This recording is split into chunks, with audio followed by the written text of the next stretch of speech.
जय हिंद साथियों, मैं अपने YouTube चैनल आज़ाद एग्जाम ITI पर आप सभी का हार्दिक स्वागत व अभिनंदन करता हूं। साथियों, आज के मोटिवेशनल क्विज को देखते हैं। साथियों, मजबूत होने का मजा ही तब है जब सारी दुनिया कमज़ोर करने में तुली हो। मजबूत होने का मजा ही तब है जब सारी दुनिया कमज़ोर करने में तुली हो। इसी के साथ आज के क्लास को स्टार्ट करते हैं। आज के क्लास का फर्स्ट क्वेश्चन ये रहा, निम्न में से क्या EMF उत्पन्न करने की विधि नहीं है। Good evening all of you. तो EMF उत्पन्न करने की विधि नहीं है। पहले तो हम जानते हैं कि EMF उत्पन्न करने की विधि क्या है। तो EMF उत्पन्न करने की विधि जो है रासायनिक क्रिया द्वारा और चुंबकीय प्रेरण द्वारा आसानी से विद्युत जो होते हैं आसानी से धातुओं की जंक्शनों को गर्म करके उत्पन्न किया जा सकता है। यही हो गए उत्पन्न करने की, जबकि न उत्पन्न करने की। धातु पट्टी के दोनों सिरों को रगड़ने से EMF उत्पन्न नहीं होता है। तो इस प्रकार से देखा जाए तो राइट आंसर हमारा जो निकल कर आता है साथियों, वह हमारा क्या होगा। तो option number C is right answer हो जाते हैं, धातु पट्टी के दोनों सिरों को रगड़ना। नेक्स्ट चलते हैं। धारा प्रवाह की परंपरागत सिद्धांत के अनुसार धारा प्रवाहित होती है। धारा प्रवाह की परंपरागत सिद्धांत के अनुसार धारा प्रवाहित होती है। तो धारा प्रवाहित होती है, तो देखिए धारा प्रवाहित यानी जो विद्युत धारा प्रवाह की दिशा होती है साथियों, विद्युत धारा के प्रवाह की जो दिशा होगी वह कैसे दिशा होगी, तो वह होगी धन की दिशा। और वस्तु की क्या होगी दिशा साथियों, तो वस्तु की जो दिशा होगी वह ऋण की दिशा होगी साथियों। तथा इलेक्ट्रॉन के बहाव की दिशा जो होगी वह ऋणात्मक होगी और वस्तु की जो दिशा होगी वह धनात्मक होगी। ये देखिए धारा प्रवाह हो रहा है तो इलेक्ट्रॉनों की दिशा क्या होगी ऋणात्मक, जबकि वस्तु की दिशा क्या होगी धनात्मक हो जाएगी। इस प्रकार से हम देखें तो option number B is right answer साथियों, धनावेश और ऋणावेश की ओर। नेक्स्ट चलते हैं साथियों। क्लास को अधिक से अधिक शेयर भी करते रहें। विद्युत क्षेत्र में इलेक्ट्रॉन की गति होती है। विद्युत क्षेत्र में इलेक्ट्रॉन की गति होती है। तो आवेश प्रवाह की दर को विद्युत धारा कहते हैं। पहले तो जानिए कि विद्युत क्षेत्र में इलेक्ट्रॉन की गति कैसे गति, तो क्या है, आवेश प्रवाह की दर को विद्युत धारा कहते हैं। ठीक, विद्युत क्षेत्र में इलेक्ट्रॉनों की गति धारा के क्या होती है विपरीत होती है। तो इस प्रकार से देखा जाए तो option number A is right answer हो जाते हैं साथियों, ऊंचे विभव की दिशा में। नेक्स्ट चलते हैं। धातु चालक में विद्युत धारा का प्रवाह निम्न के प्रवाह के कारण होता है। धातु चालक में विद्युत धारा का प्रवाह निम्नलिखित के कारण साथियों, निम्नलिखित के प्रवाह के कारण होता है साथियों।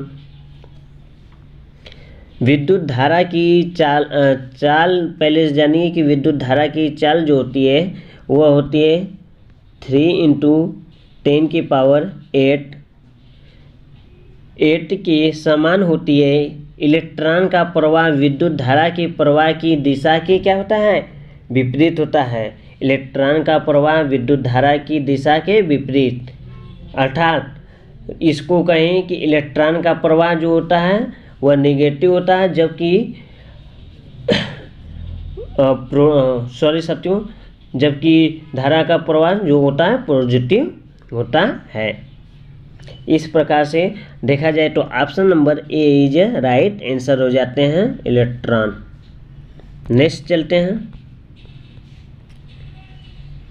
कांच की छड़ को जब सिल्क के कपड़ों से रगड़ा जाता है तब किस किस्म की धातु साथियों, किस किस्म की विद्युत पैदा होती है।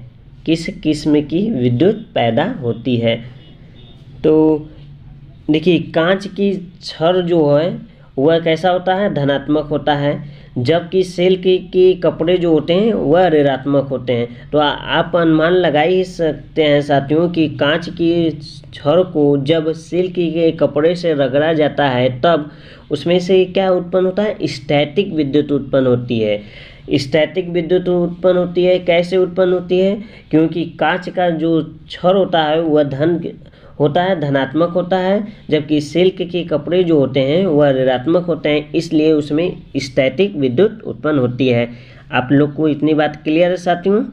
तो option number B is a right answer साथियों। अधिकांश साथियों के राइट आंसर आ रहे हैं। अधिक से अधिक क्लास को ग्रुपों में शेयर करते रहिए। क्लास अच्छी लग रही है तो लाइक भी करते रहिए साथियों।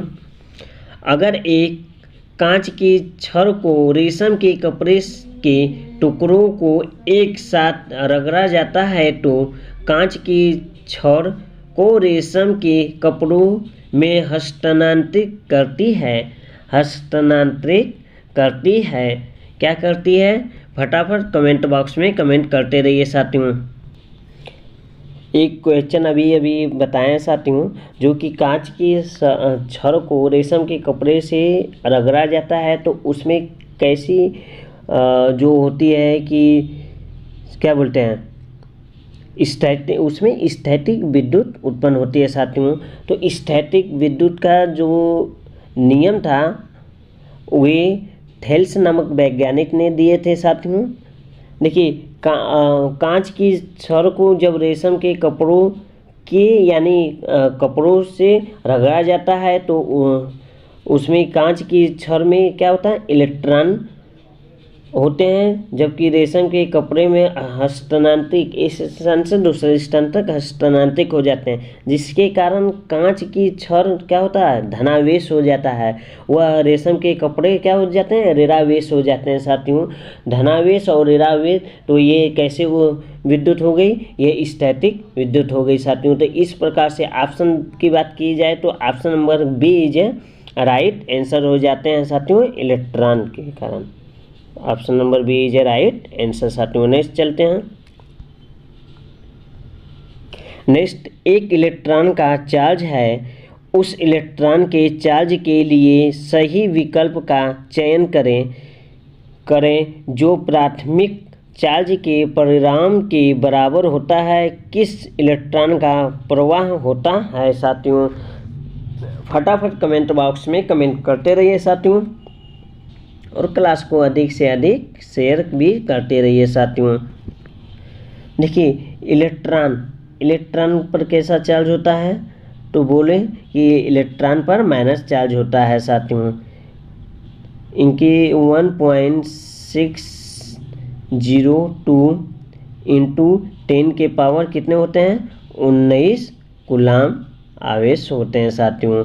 जबकि प्रोटॉन की बात करें साथियों, प्रोटॉन की, तो प्रोटॉन क्या होता है, धन आवेश होता है। इस पे 1.602 इंटू 10 के पावर माइनस 29 कूलाम होते हैं साथियों।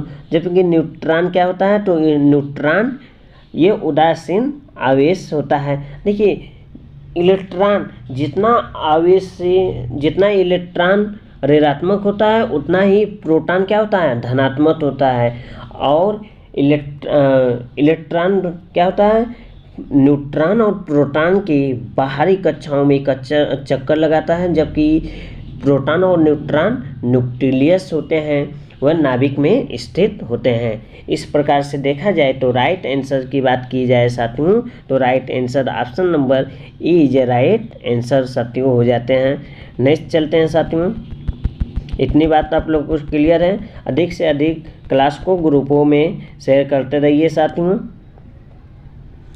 एक ईवी निम्नलिखित में से किसके बराबर होता है? एक ईवी निम्नलिखित में से किसके बराबर होता है?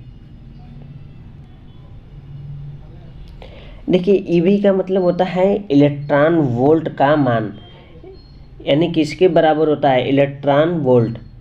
तो इलेक्ट्रॉन वोल्ट का जो मान होता है, पहले समझिए साथियों कि इलेक्ट्रॉन वोल्ट का मान 1.602 इंटू 10 के पावर कितना -19 जूल होते हैं साथियों। इतनी बात क्लियर है। इलेक्ट्रॉन वोल्ट ऊर्जा की इकाई है। इलेक्ट्रॉन वोल्ट क्या है? इलेक्ट्रॉन जो वोल्ट है वह ऊर्जा की इकाई है। एक इलेक्ट्रॉन द्वारा निर्वात में 1 वोल्ट का विभवांतर पार करने पर प्राप्त होता है। निर्वात में जो इलेक्ट्रॉन होते हैं साथियों वह 1 वोल्ट का विभवांतर पार करने में प्राप्त होते हैं साथियों। इस प्रकार से देखा जाए तो ऑप्शन नंबर जो होंगे साथियों, तो option number C is a right answer, यानी 1.602 इंटू 10 की पावर माइनस ही। नेक्स्ट चलते हैं साथियों। नेक्स्ट रहा क्वेश्चन, जब विद्युत धारा धात्विक कंडक्टर से होकर गुजरती है तो तापमान किस कारण बढ़ जाता है? जब विद्युत धारा धात्विक कंडक्टर से होकर गुजरती है तो तापमान किस कारण बढ़ जाता है साथियों? फटाफट कमेंट बॉक्स में कमेंट करते रहिए। क्लास को अधिक से अधिक ग्रुपों में भी शेयर करते रहिए साथियों। देखिए कब बढ़ेगा साथियों, इस पर जिक्र करते हैं। धातुओं की धनात्मक ताप गुणांक जो होते हैं साथियों, यानी पॉजिटिव टेम्परेचर कंडक्टिव,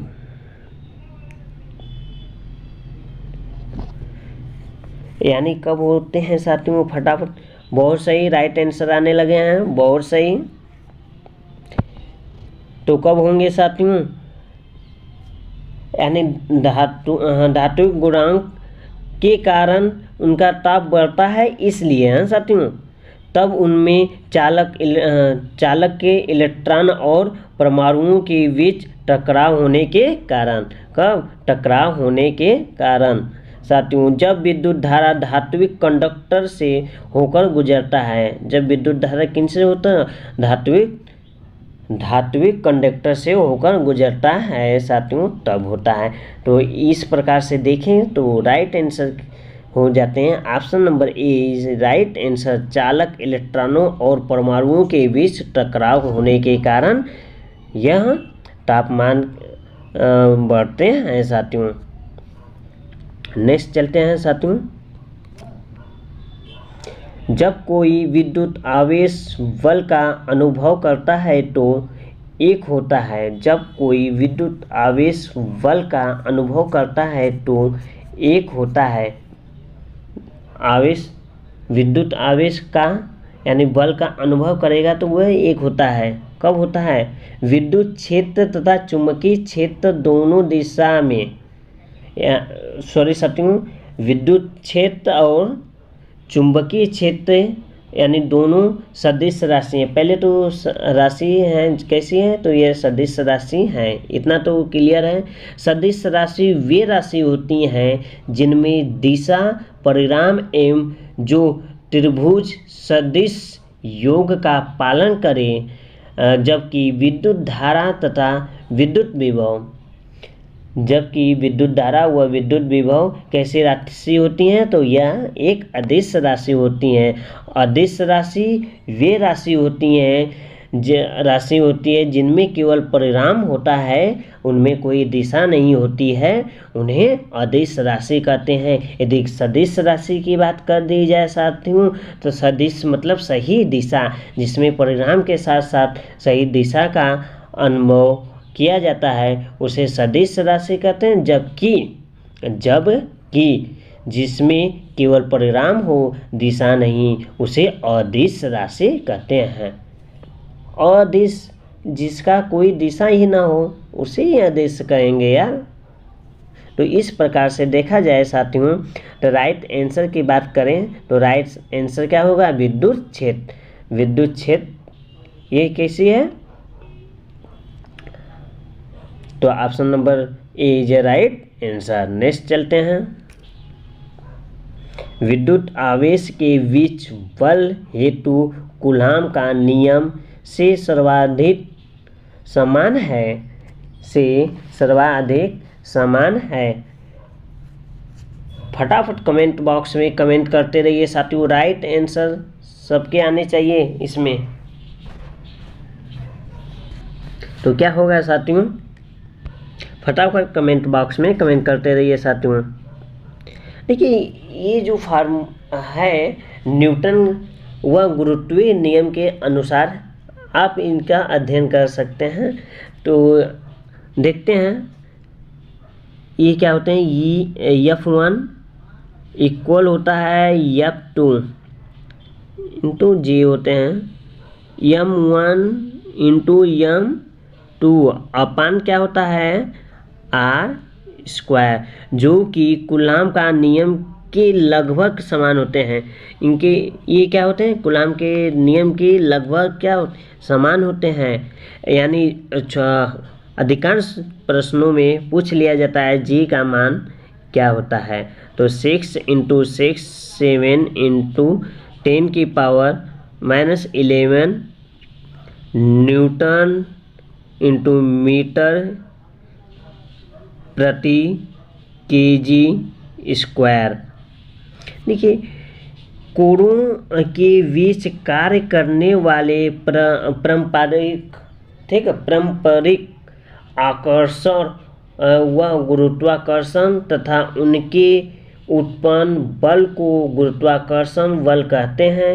न्यूटन द्वारा प्रतिपादित जो होते हैं उपर्युक्त नियम को न्यूटन का गुरुत्वाकर्षण नियम कहते हैं।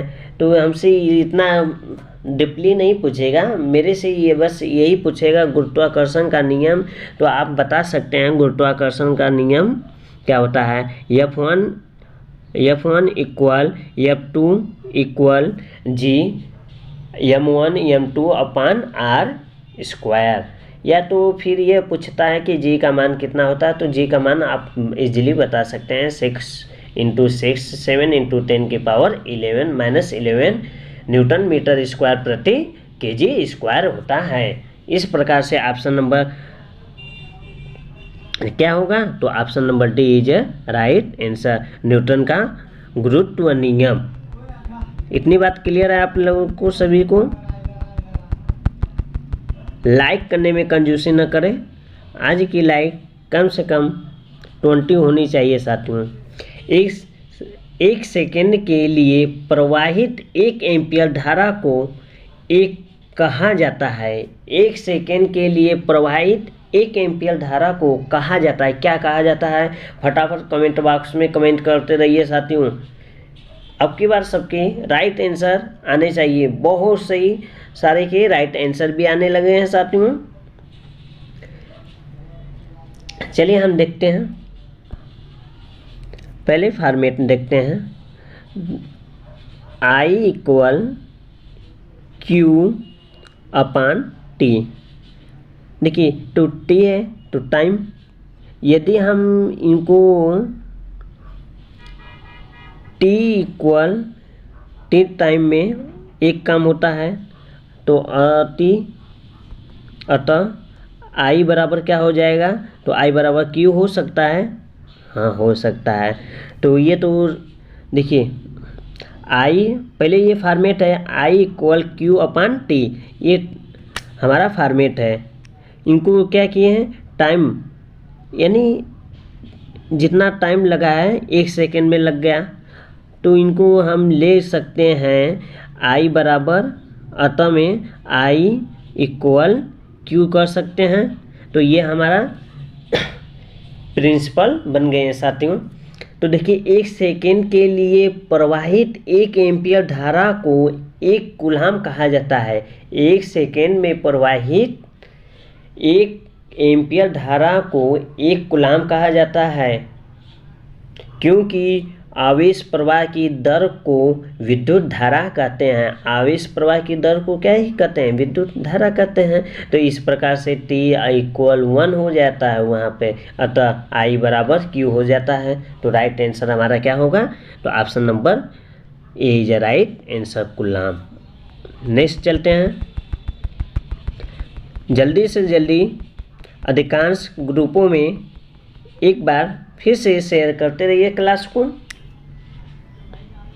एक विद्युत क्षेत्र किसका विक्षेपण कर सकता है, या फिर निम्नलिखित में से कौन सा विकिरण विद्युत क्षेत्र द्वारा प्रतिस्थापित किया जा सकता है? फटाफट कमेंट बॉक्स में कमेंट करते रहिए राइट आंसर का साथियों। आपकी राइट आंसर का हमें इंतज़ार है साथियों। तो क्या होगा, देखिए इनको थोड़ी डीपली में न जाकर हल्का सा बेसिक में देखा जाए साथियों, तो अल्फ़ा जो होता है, अल्फ़ा कण जो होते हैं पॉजिटिव चार्ज होता है साथियों, जो कि इलेक्ट्रॉन को अपनी ओर अपकृष्ट करते हैं, यानी अपनी ओर खींचते हैं, आकर्षित करते हैं। अल्फ़ा कण विकिरण विद्युत क्षेत्र द्वारा प्रतिस्थापित होता है। अल्फ़ा कण कैसे स्थापित होता है? प्रतिस्थापित होने के लिए विद्युत क्षेत्र द्वारा प्रतिस्थापित किया जाता है, क्योंकि अल्फ़ा पॉजिटिव होता है। क्या होता है? अल्फ़ा पॉजिटिव होता है, जो इलेक्ट्रॉन को अपनी ओर क्या करता है? आकर्षित करता है। यानी देखिए अल्फ़ा कण तो क्या हो गया? पॉजिटिव हो गया। इतनी बात क्लियर है।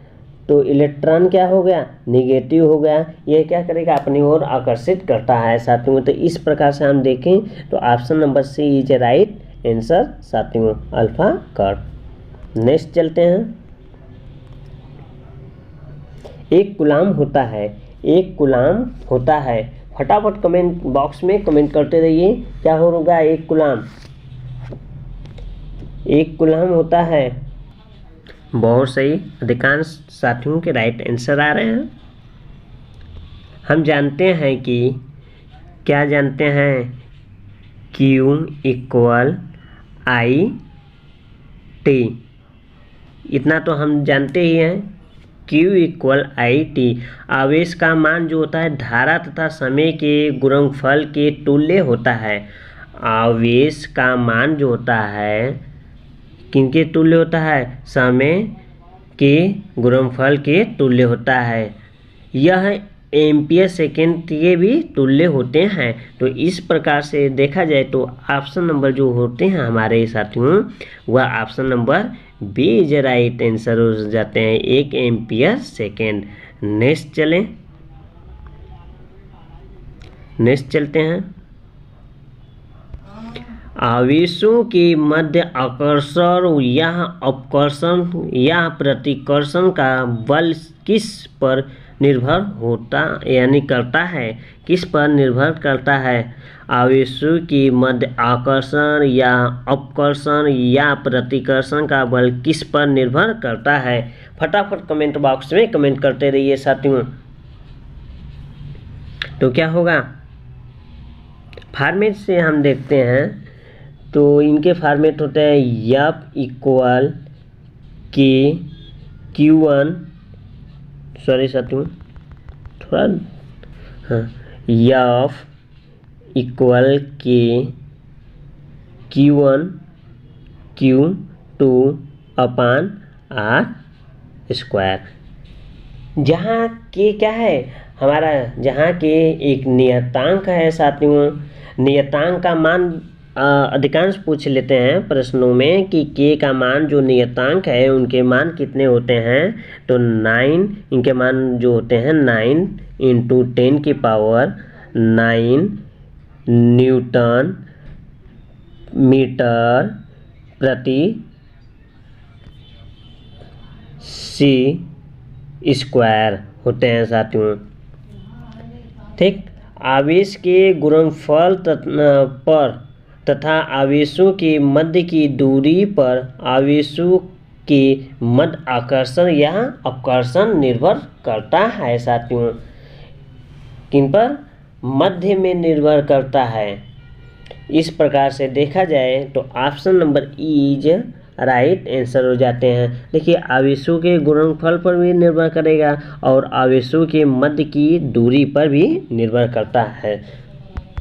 इस प्रकार से option number is right answer साथियों। आप लोग अधिक से अधिक शेयर भी करते रहें। वोल्टा V से आवेशित एक खोखले गोलक के अंदर का विभव है। वोल्टा V के आवेशित एक खोखले गोलक के अंदर का विभव है। क्या है साथियों? फटाफट कमेंट बॉक्स में राइट आंसर को छाप दीजिए साथियों। देख रहे हैं अधिकांश बच्चों के राइट आंसर आ गए हैं साथियों। हाँ, right answer 0। C is a right answer. देखिए सी यानी वी क्या है? वी तो वोल्टा है से आवेशित एक खोखले गोले के अंदर का विभव जो होगा साथियों, खोखले गोले के अंदर का जो विभव होगा वह कैसा होगा? तो वह इजली एक छोटा सा प्रश्न में है, ये फंसाने वाला प्रश्न है साथियों। तो option number C is right answer 0।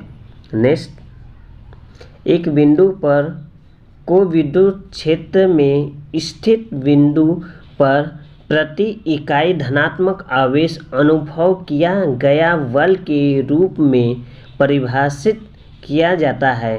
परिभाषित किया जाता है तो क्या किया जाता है? Option number A is a right answer साथियों, इलेक्ट्रिक तीव्रता। क्या होगा? इलेक्ट्रिक तीव्रता। Option number A is a right answer हो जाते हैं साथियों। नेक्स्ट चलते हैं, आवेश की विद्युत क्षेत्र प्रबलता होती है। आवेश की विद्युत क्षेत्र प्रबलता होती है साथियों। तो आवेश की विद्युत क्षेत्र की प्रबलता जो होती है दूरी के वर्ग के साथ बढ़ती है साथियों। इस प्रकार से देखें तो option number E is right answer साथियों। नेक्स्ट चलते हैं, एक समविभव पृष्ठ पर सभी बिंदु पर होते हैं या समविभव पृष्ठ पर सभी बिंदुओं पर विद्युत विभव होता है साथियों। विभव होते हैं, राइट आंसर कमेंट बॉक्स में छाप दीजिए साथियों। समान विभव होते हैं। कैसे विभव होते हैं? समान विभव होते हैं। समपृष्ठी जो होते हैं साथियों, एक ऐसा पृष्ठ होता है जिसमें प्रत्येक बिंदु पर विभव क्या होते हैं? समान होते हैं। इस प्रकार से option number C is right answer. Next, निम्न में से किसके लिए गॉस का नियम लागू होता है? निम्नलिखित में से किसके लिए गॉस का नियम लागू होता है? फटाफट कमेंट बॉक्स में राइट आंसर को छाप दीजिए। केवल पॉइंट चार्ज के लिए, अनंत लाइन चार्ज के लिए, चार्ज की अंत क्षेत्र के लिए, समान रूप से गोलाकार शेल्फ के लिए और इनमें से सभी के लिए साथियों। तो यदि गॉस के प्रिंसिपल लॉ के बारे में आप लोग जानते होंगे साथियों, जो कि विद्युत आवेश के वितरण एवं उनके कारण उत्पन्न विद्युत क्षेत्र से संबंधित स्थापित करती है साथियों। इस नियम के अनुसार ये किसी बिंदु पृष्ठ के संपूर्ण विद्युत फ्लक्स उस पृष्ठ से आबद्ध आवेशों एवं निर्वात की विद्युतशीलता की अनुपात के बराबर होते हैं साथियों। तो इस प्रकार से तो क्या होंगे राइट आंसर? तो option number E is right answer हो जाते हैं साथियों। नेक्स्ट, आज के इस वीडियो में इतना ही साथियों। मिलते हैं नेक्स्ट वीडियो में साथियों। तब तक के लिए धन्यवाद साथियों।